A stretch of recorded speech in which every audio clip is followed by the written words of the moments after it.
বহুত দিনৰ পৰা আপোনালোকে মোক বহুত নিউজ শুনি আছে, বহুত অপপ্ৰচাৰ চলি আছে।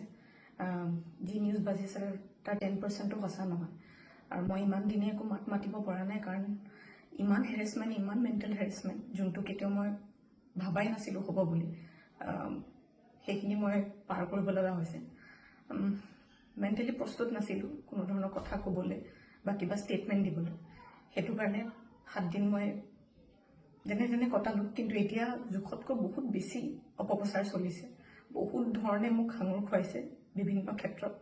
ন্যায়ালয়ে মোক দোষী কৰাৰ আগতেই নিউজ মিডিয়াই মোক দোষী কৰি মোক এতিয়ালৈকে ফাঁচি দিছে। মোক অলৰেডি মই দোষী বুলি কথা কৈছে।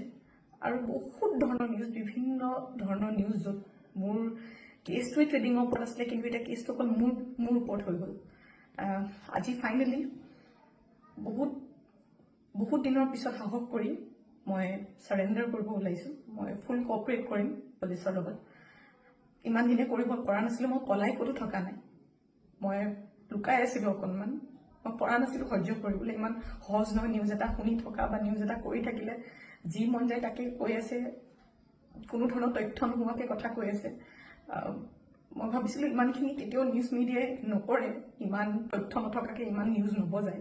কিন্তু আজি মিডিয়াৰ ফলত মই আজি দোষী। গোটেই মানুহৰ আগত মোৰ মান সন্মান, মোৰ মা দেউতা, মোৰ পৰিয়ালৰ গোটেইবোৰ উলংঘ হৈছে। আৰু এতিয়া আৰু ধৈৰ্য ধৰিব পৰা নাই। চবৰ এটা সীমা থাকে।